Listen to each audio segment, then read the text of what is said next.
I have good people working for me that work very hard, and we collaborate on what we want to do. And I was working out a game plan for the third chapter, trying to go over all the mistakes I made the first two chapters and not making them again because it just made life difficult for me.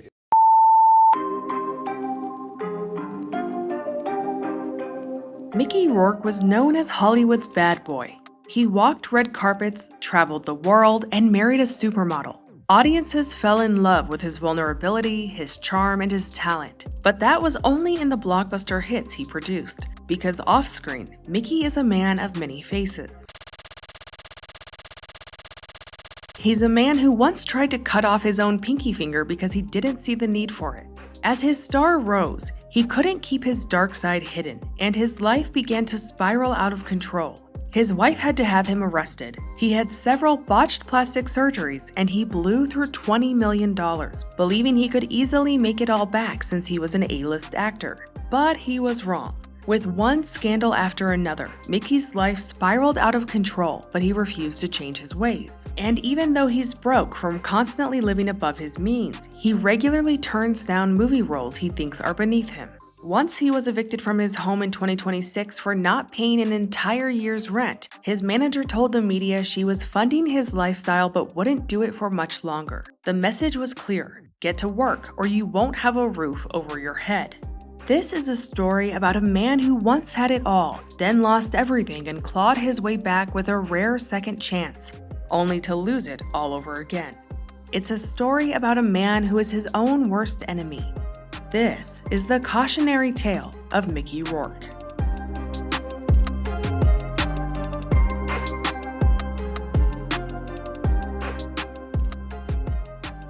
Before we begin, please allow me to tell you about the sponsor of this video, TesterUp. If you love playing mobile games, you need to know about TesterUp. It's an app that pays you for playing apps and games. If you happen to be on your phone as much as I am, you might as well get paid for it. You can earn up to $250 per app. I personally like playing TesterUp because I already play mobile games, and so this allows me to do that and earn some cash. TesterUp has 24 million users, great reviews on Trustpilot, and is free to sign up. Instead of playing games for free, TesterUp lets you earn real money while you're playing. Everything is tracked inside the app, so you always know how much you've earned. There are tons of games available for playing through TesterUp. Another thing I like is that you can pick games that match your interests, whether it's puzzle games, strategy games, or casual games. It makes it that much more fun. Download TesterUp now by using the link in the description box below and get started playing today. It's free to sign up and a great way to earn some extra cash. Thank you to TesterUp for sponsoring this video and helping support the channel. I truly appreciate it. Now, back to the video. Philip Andre Rourke Jr. was born on September 16th of 1952 in Schenectady, New York. He was the firstborn, and as a young boy, he picked up the nickname Mickey. His father, Philip Rourke, was an amateur bodybuilder who worked various labor jobs, while his mother, Annette, worked as a bookkeeper and homemaker. Mickey would go on to have two younger siblings named Patricia and Joseph. Sadly, when Mickey was 7 years old, his parents divorced. After the divorce, Annette relocated the family to Miami, where Mickey was mostly raised. He has often described those early years in Miami as turbulent, particularly after his mother remarried a Miami police officer. His first schoolyard crush was a girl named Candy in the 3rd grade. He had never really spoken to her, but he said he liked the rush he got from writing her notes and having them passed to her, more than he liked actually talking to her. Even as a young child, Mickey craved the thrill of intensity and risk. It's not known if Mickey had a good relationship with his mom while growing up, but he definitely resented her as an adult and never got over her taking him away from his father. In a 2023 social media post, he wrote, "Thank you for being so useless, Mom," and used a middle finger emoji. He signed it from Mickey and Joe, his baby brother.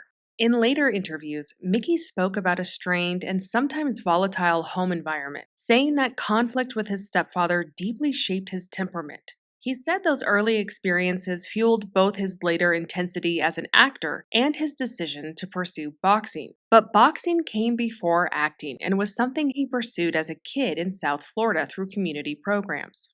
He started with self-defense training at the Boys Club of Miami, where he learned the basics and then shifted into amateur boxing, and he showed potential. At age 12, he won an early amateur match. Boxing became the center of his identity throughout his teen years. He graduated from Miami Beach Senior High School in 1971 and was determined to make it as a professional boxer. He had an amateur record of 139 wins and 3 losses, but life had other plans. When Mickey walked away from boxing in the early 1970s, it wasn't because the fire had gone out, but because his body couldn't take the punishment anymore. He suffered repeated concussions and was forced to step back from the ring. This left Mickey unsure of what to do next, until a friend asked him to play a part in a university production of Death Watch. He had never performed on stage before, but he was restless and decided to give it a try, and once he was on stage, something clicked. The intensity he had brought to the ring translated naturally to performing on stage, and he was quickly drawn to it. He had often said that performing offered him something boxing couldn't, a way to channel anger, confusion, and intensity without destroying his body. Mickey wanted more, so he packed what little belongings he had and left Florida to move to New York. Once there, he enrolled at the Lee Strasberg Theater Institute, but he still needed to pay the rent. He took whatever work he could find: construction, bouncing at a massage parlor, or, as he called it, a whorehouse, washing dishes, and even working with attack dogs. He was the guy with the leather on his forearm who the dogs had to bite during their training. He loved Italian food and found a restaurant that served all the spaghetti you could eat for only 95 cents. He made sure to eat there twice a day and chased acting auditions whenever he could. He got bit parts here and there, but in 1979, he received his first actual movie role in Steven Spielberg's 1941, an American war comedy. Mickey played the part of Reese. Spielberg had already done Jaws 4 years earlier and shot to international fame, so Mickey knew he was extremely fortunate to be in a movie with the filmmaker, but his turning point would come in 1981 with the movie Body Heat. The role was small, but didn't go unnoticed. Body Heat already had a cast of established actors, but it was Mickey who stole the show. Film critic Roger Ebert singled him out and called it his breakthrough role. This was the moment the film industry began to notice him. Something else happened in 1981 too. Mickey married actress Deborah Fewer, who he met while they were filming on the set of the TV movie Hard Case in 1980. She was 21 and he was 24. Upon first meeting him, Deborah thought Mickey was socially inept, claiming he would stare at her and then quickly look away. But she was mesmerized by his acting ability. He would later tell Deborah he knew from their very first night out that he wanted to marry her. She told him to slow down, but said he was pushy, telling her a year later that she had to marry him or she'd never see him again. They were married in a chapel on a cliff above Los Angeles. Mickey planned every detail of their wedding and designed her wedding ring with diamonds and rubies. Newly married, he continued to get more and more acting parts in prominent movies, but he received international fame after the movie 9.5 Weeks came out in 1986. The movie was an erotic romantic drama, and he starred alongside Kim Basinger. It underperformed in the US, but did very well in Europe and cast Mickey into the role of a global sex symbol. He was now considered one of Hollywood's leading men. As Mickey's star continued to rise, audiences fell in love with how he showed real emotion without forcing it. It always felt like something deeper was going on underneath with him. He lacked the sleek, effortless polish of a traditional leading man like Pierce Brosnan, but he came across as real and rough around the edges, sometimes impulsive, sometimes vulnerable. But Mickey wasn't just impulsive on the big screen. He could be that way in real life, too. In 1987, he played an IRA hitman in the European action thriller A Prayer for the Dying, and while doing promo for the movie, Mickey made some insensitive political statements that upset people. It seemed like he was discussing significant events that he wasn't educated enough about. Then it was reported that he donated £1.5 million to a known IRA terrorist. What really didn't help was that his character in the film was to have the IRA's symbol tattooed on his forearm. It was supposed to be drawn on Mickey's arm on set before the cameras started rolling. Instead, Mickey went out and got real ink of the IRA symbol, claiming he was being sympathetic towards his character. In 1989, Mickey and Deborah divorced. Over 2 decades later, Deborah would share that while being married to him, she watched him transform, and not in a good way.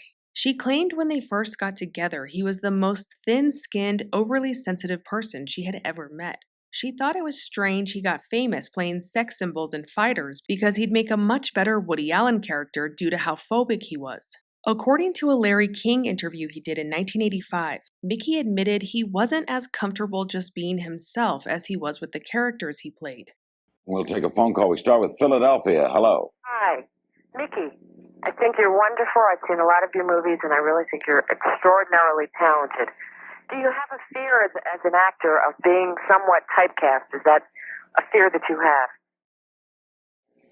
have?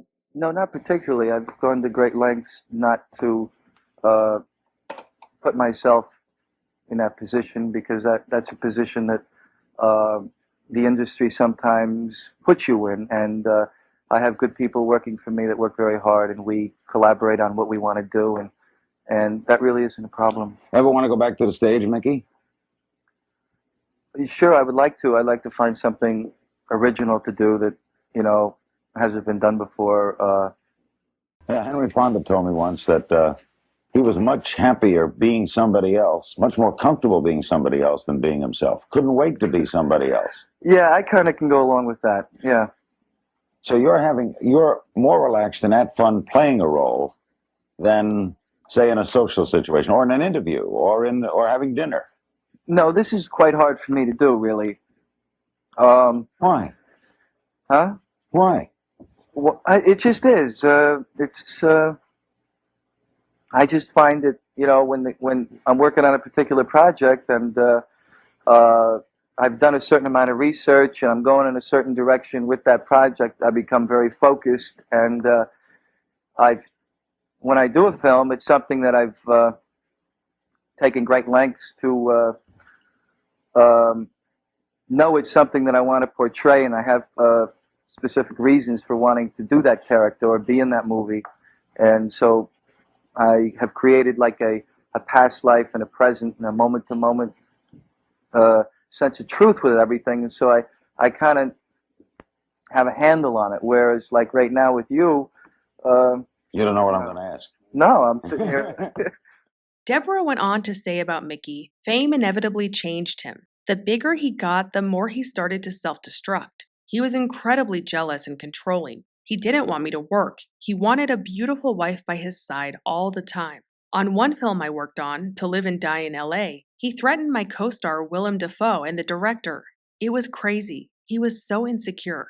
In the beginning of his career, outlets like the Los Angeles Times constantly compared him to Marlon Brando and James Dean. But by the peak of his career, Mickey became known as a Hollywood bad boy, and not just for the characters he played. He became notorious for fighting with directors and producers. He rode choppers with the Hells Angels and was friends with mob boss John Gotti. When Gotti was tried in 1992 for a litany of crimes, including extortion and murder, Mickey sat in the front row of the trial, happily supporting his mobster friend. By this time, he had already earned a new nickname, Mental Mickey. The same year as the Gotti trial, Mickey married supermodel Carrie Otis. She was 24 and he was 40. They met in 1989 on the set of Wild Orchid, an erotic romance drama. Their relationship was a volatile one, filled with drugs, booze, and regret. In her future memoir, Carrie wrote that Mickey threatened to kill her if she didn't marry him, and that he often left her alone for days at a time while he was partying and sleeping around. She claimed Mickey was abusive and had the phone lines tapped to keep tabs on her. She even said that one time he pushed her out of a moving car. Carrie was addicted to heroin throughout their marriage, and their relationship was practically doomed from the beginning. 1989 was also when Mickey got into business, launching a soda shop and candy store in Beverly Hills with his friend and hairdresser. It was called Mickey and Joey's and was decorated with Harley-Davidson memorabilia. They said they missed the candy stores they used to hang around in New York, so it was a way to remind them of home while in California. It's not known when it closed down, but in one interview Mickey gave with Joey, the co-owner, he said it was losing $2,000 a month. Mickey then starts going on a rant about politicians, and it's clear Joey becomes uneasy with his behavior and what he says in the public eye. When Mickey turns away, Joey turns to the reporter and says, "He don't drink no more. It's not good." Now tell us about the place around the corner you have. Mickey and Joey's? That's secret. Nobody's supposed to know about that. That's only for the biker trash. Yeah. How long you had it out there? We had Mickey and Joey's about 6 months now. We're losing $2,000 a month, but we're making strong, you know. I want to go into We're doing all right, you know. It's quite a scene. There's nothing like it in LA. Well, it's our scene, so, you know, we keep it like kind of low key, you know, except for today, you know, we're doing separate here, little honor, you know, and all the guys came. The guy that sells us the motorcycles, Bill Bartelt from Bartelt Harley Davidson in Culver City. I'm sure you heard all about him when Busey crashed. Yeah. But, you know, I mean, we don't want to drive with a helmet on, and we ain't going to wear no fucking helmet. And that guy Floyd can go fuck himself, because we ain't going to wear a helmet, you know. He hasn't had one bill that's passed, you know, the whole time, and, you know, he's just an old redneck that just hates everybody. But On to another subject. yeah, all right. Your name, I think you're running for a politician. keep rolling. Yo, Mickey. Hey, don't drink it. It's not good. While losing $2,000 a month might have not seemed like very much for a multimillionaire, Mickey was about to find out just how fast money can disappear, as the 90s marked a period of chaotic instability for him. By this point, he had regrettably turned down several prestigious movie roles: Pulp Fiction, Top Gun, Platoon, Dead Poets Society, and Rain Man, just to name a few. He also had a few movies that didn't do very well, and he became disenchanted with Hollywood, saying he hated being around other actors because they lived in a bubble. In one interview, he said, "You go through the motions of feeling it, but you know the studio owns your ass. The public owns your ass. So over a period of 8 years, you slowly lose your spirit in a way."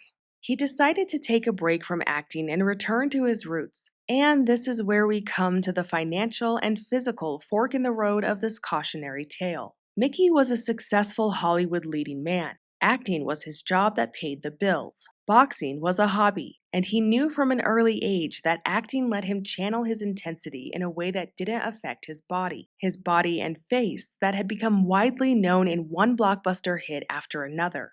Mickey's life and physical appearance would never be the same once he made the decision to return to boxing at the peak of his acting career. Neither would his finances, as he continued to live lavishly even though he wasn't bringing in the same amount of money. One article from that time told of how Mickey broke the furniture in his suite at the Plaza Hotel that he was paying $5,000 a night for. He ended up causing $20,000 in damages. He started his boxing career in 1991, and while professionally he did well, physically he was deteriorating. He suffered a number of injuries, including 2 broken noses, a split tongue, and smashed cheekbones. He had damage to his ribs, a toe, and also suffered from short-term memory loss. This is when Mickey first started undergoing multiple plastic surgeries in an effort to repair the harm done to his face, something he's spoken extensively about. Throughout his turbulent life and with his tough guy exterior, Mickey has had one true love: his dogs. He once did a campaign with PETA and even took one of his dogs on David Letterman in 1994. By this time, Mickey had been boxing again for a few years and had already started getting reconstructive surgery. Wow. Hey, Mickey, how are you? How you doing? Nice to see you. Mickey, what do you have there? It's my dog. It's a dog. What kind of dog is that? I think he's a little one. Yeah. Looks to me like he's part canary. Mickey, I want to right off the beginning here. What is the deal with you? What do you mean? I'm just kidding. You know what I mean. Tell me about the boxing. When did you start boxing? How are you doing with it? And why are you still boxing? Started a long time ago. Yeah. As a kid, you started as a boxer? Yeah, as a kid. Got a couple of concussions, stopped it. Got disenchanted with the acting. What about the acting disenchanted you? Wasn't prepared for the business part of it and the politics. You know, I came out of like the actor's studio and I really thought it was about like acting. I wasn't. Hey. Go ahead. Go get him.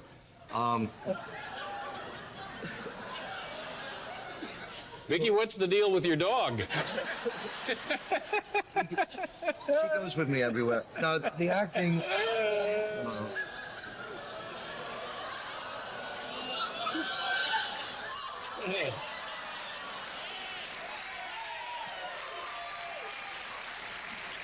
Come here. Go through. Gosh,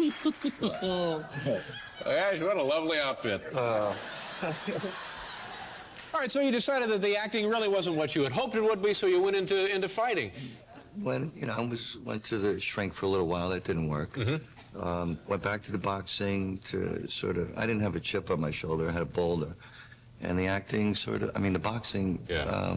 It's a good way to work out aggressions, that sort of thing? No, it wasn't that. It was like, you know, when you fill out an application and it says occupation, like, you know, I could put anything down but actor. Oh, I see. You know, I could put,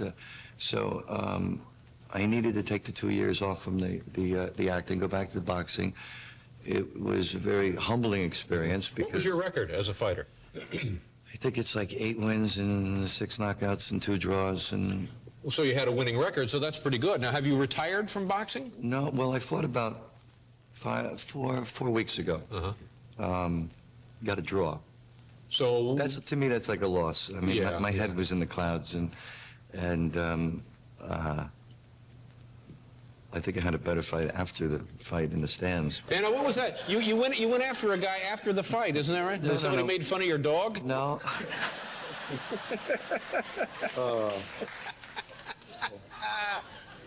I think I'm suspended. I don't know. No, you know if you're suspended. No, I didn't. No, you'll know. You get a letter or something. Yeah.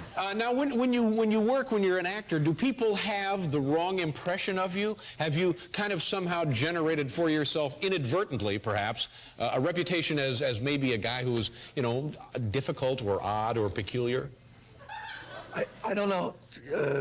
What I did was I opened my mouth and I said what was on my mind. And like I said, I wasn't prepared to deal with the acting like a business. Right. So I carried myself as if I was a shoemaker or a construction worker. You know, I wasn't like real political about my career. After 4 years of boxing, Mickey not only suffered significant physical injuries, but brain trauma as well. Doctors warned him he could sustain permanent brain damage if he didn't quit the sport. In that 1994 interview with Letterman, Mickey begins to say, "I needed to take 2 years off from acting and go back to boxing. It was a very humbling experience, but then he got cut off by Letterman and didn't get to finish what he was saying. We'll never know what he would have said, but a humbling experience came that same year, when Mickey lost his $3.5 million home and admitted to blowing through $20 million while he had been out of acting. He knew it was time to return to acting to start paying the bills again, and with that, he hung up his gloves. But due to his bad behavior, Mickey had burned his bridges, and the big names in Hollywood no longer wanted to work with him. He still got movie roles throughout the 90s, but nothing that reached critical acclaim like his 80s movies did. He started floundering and decided to become a poet. With a business associate, he launched an exhibit of his poems. It's unclear who told him this was a good idea, because one of his poems, which included a homophobic slur directed at lesbians, was featured in a news video, and it was different. It read, "Like an actor with amnesia or a director with a penis, you make me cry. Like an orphaned baboon chained to the blank sales lady at Bloomingdale's in NYC at Christmas time." This poem was framed for all to read at his exhibit, and Mickey said writing poetry was therapeutic for him. Not therapeutic enough, though, as that same year he was arrested twice. Once for threatening police during a shouting match with some teenagers outside his sports bar, a restaurant that he co-owned with his sister called Mickey's South Beach, Miami. Then he was arrested another time for spousal battery. He and Carrie were at their publicist's office when it was reported he slapped Carrie, knocked her down, and kicked her. The charges were later dismissed because Carrie refused to testify. Life for Mickey had become an utter mess by his own hand. He and Carrie divorced in 1998. Throughout all this, Mickey had continued having plastic surgery, and by 1999, he was almost unrecognizable. This was when megastars like Bruce Willis, Tom Cruise, Jim Carrey, and Robin Williams, all guys who started acting around the same time he did, were at their peak. Mickey later admitted he had trusted the wrong plastic surgeon and got botched. He said he wanted to put his face back together after ending his boxing career. He had multiple surgeries to his face, including fat grafts and over 5 nose jobs alone. In later interviews, he suggested the procedures were fueled more by emotional pain than medical necessity. Audiences could no longer connect with him, and it seemed as if Hollywood was done with Mickey Rourke, but he was still holding out hope that Carrie would come back to him, calling her his thunder and lightning in an early 2000s interview. But Carrie wasn't coming back, she had moved on. Then, tragedy struck. In 2004, his brother Joe died in his arms after a long battle with cancer. Mickey was broke and alone. He couldn't have been more depressed if he tried. Then, in 2008, a second chance appeared in the form of a role that seemed to have been tailor-made for him, the wrestler. The producers desperately wanted him to play the main role of Randy the Ram Robinson, an aging 1980s wrestling star struggling with failing health, poverty, and loneliness. But they had stipulations. In an interview with The Times, Mickey said the director told him, "If I do this with you, you must do everything I say. You must not disrespect me. If you have something to say to me, don't embarrass me in front of the crew. And I can't pay you." Mickey knew his life looked like a sad country song, and this was his shot at redemption. He promised to behave, but insisted the script was shit, so they let him rewrite several scenes. The next 3 months were filled with intense physical training. He went from 195 pounds to 230. He hired a trainer from the Israeli army who trained him twice a day with heavy weights. He ate super high protein, low carb, and a lot of what Mickey called vitamins. He also trained with Dwayne Johnson's uncle, WWE Hall of Famer Afa Anawahi, also known as one of the Wild Samoans. Roman Reigns is Afa's son, and while they aren't related to The Rock by blood, Afa and The Rock's grandfather, a high chief, made a blood brother pact long ago, hence why they consider themselves family. Mickey was in good hands, and it showed. The wrestler was filmed in 35 days and received critical acclaim. The media dubbed it Mickey Rourke's comeback, and tickets were sold out on opening weekend. He went on to win a host of awards, including a Golden Globe for Best Actor in a Drama. A year later, he was offered the role of Whiplash in Iron Man 2. Whiplash's suit weighed around 23 pounds and was difficult to move around in, so in preparation for the role, Mickey trained with a weighted vest. He also toured a Russian prison, as Whiplash is a Russian supervillain who breaks out of prison. Iron Man 2 outperformed the original Iron Man's opening weekend and grossed over $623 million worldwide. It's reported Mickey was paid $200,000 for his role. While he wasn't earning what he did in the 80s, Mickey was back on top. From 2010 to 2016, he starred in nearly a dozen movies. But old habits die hard, and it seemed like Mickey was once again living above his means. His catalog doesn't show any movies for the year 2017, and it was that same year he was sued by his landlord for unpaid rent. He had been in an 18-month lease, paying $15,000 a month for a Tribeca loft. He didn't pay the last 2 months' rent, and when his lease was up, he just left. The owner also sued him for $10,000 in damages because he left holes in walls, broke the lock to the front door, damaged the bathtub, and installed disco light fixtures that required electrical work to remove. It was that same year that he posted about getting a nose job and said he still had one more to go. He captioned his Instagram post with, "Now I'm pretty again." Mickey couldn't stay out of drama, and after working with Bella Thorne in the 2020 horror movie Girl, she wrote about what a nightmare it was to work with him in her Instagram stories. She wrote, "This fucking dude, gross. I had to work with this man in a scene where I'm on my knees with my hands zip-tied around my back. He's supposed to take a metal grinder to my kneecap, and instead he used it on my genitals through my jeans, hitting them over and over again. I had bruises on my pelvic bone." Bella also said she had to go into his trailer and beg him to finish his scenes because he constantly refused to speak to directors or producers or shouted crazy commands at them. Everyone's hard work would have been lost if Mickey didn't complete his scenes. Bella said working with him was one of the all-time worst experiences of her life as a working actress. Mickey's publicist said they would refrain from responding but welcomed an investigation into the serious allegations. Even though Mickey was in 2 movies a year or more from 2018 to 2024, he took out a $500,000 loan in 2023, saying he needed it to get by and pay his bills during the 2023 Screen Actors Guild strike that lasted only 4 months. It appeared $500,000 wasn't even enough to last him very long, because in 2025, people were shocked to see he was a cast member on the reality show Big Brother UK. The show proved that, once again, Mickey couldn't keep it together. He got in the face of one cast member and threatened to fight him. He made a lewd sex joke to one female cast member and fat-shamed another. He also made several homophobic remarks to JoJo Siwa, who was also on the show. He pointed at JoJo and said, "I'm going to vote the lesbian out real quick," then made comments about how he could turn her straight and used a homophobic slur while talking to her. JoJo did her best to laugh it off and ignore him while also telling him he was being homophobic, but after he walked away, she was in tears. Although he apologized to several cast members, Mickey was removed from the show for his inappropriate behavior. He later sued the show for not receiving full compensation. In 2026, Mickey would make headlines in a big way. Less than a year after appearing on Big Brother, news that Mickey Rourke had started a GoFundMe went viral. Apparently, he owed over $60,000 in back rent from his Los Angeles home and was being sued by his landlord. His rent was over $5,000 a month. Mickey had signed the lease and moved in, but never made a single payment.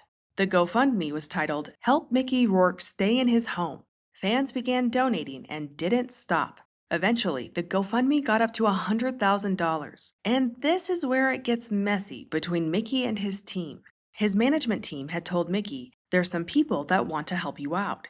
He said, "Okay, great," but he probably didn't realize they were going to crowdsource from his fans.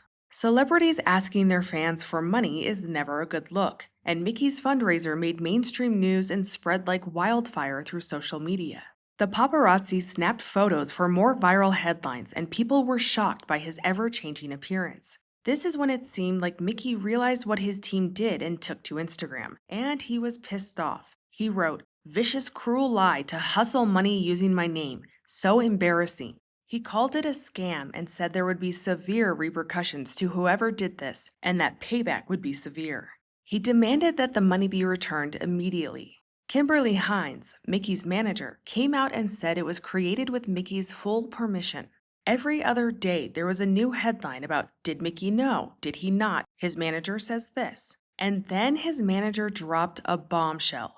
She told the media she had been paying Mickey's cable bill and bringing him movie offers to get him paid, but he kept passing on them because he didn't think they were good enough. He wanted to hold out for what he called A-level opportunities. She stated she would continue to be loyal and resilient to him because she believes in his enormous talent. She said, "Nobody's trying to grift Mickey. I want him working. I don't want him doing a GoFundMe." The following month, Mickey was evicted. His manager told People magazine that she and his team had moved him out of his house and put him up in a West Hollywood hotel. She stated that she financed not just the movers to move his things, but the hotel where he's living and his storage unit. She went on to say, "Besides his assistant and his manager, he's got nobody in his life. He should probably take this help because unless he goes back to work, I can only finance him for so long. I'm not a Getty, I'm a working woman." She was referring to J. Paul Getty, an oil tycoon and one of the U.S.'s first billionaires. It was reported that Mickey never took any of the funds from the GoFundMe and started the process of returning the money. His manager went on to say that the people on his team are all here to help him get back on his feet, get him back to work, get him back making movies and telling stories and creating characters and being the Mickey Rourke that everyone knows and loves. One might wonder why his own manager would say all this to the press, as it didn't make her client look good. While Mickey has shown himself to be vulnerable at times and a skilled actor, traits that made audiences fall in love with him, he's also been known to be stubborn, cruel, and at times violent. It seemed like in private, 73-year-old Mickey was fine with his manager financing his lifestyle, so much so that he was turning down work, but a public GoFundMe crossed the line. Maybe by his manager making those statements to the press, she knew it was the only way he would listen to her, and her message was clear. Start working or I'm done funding your lifestyle, and you'll be on the street. This has been the cautionary tale of Mickey Rourke.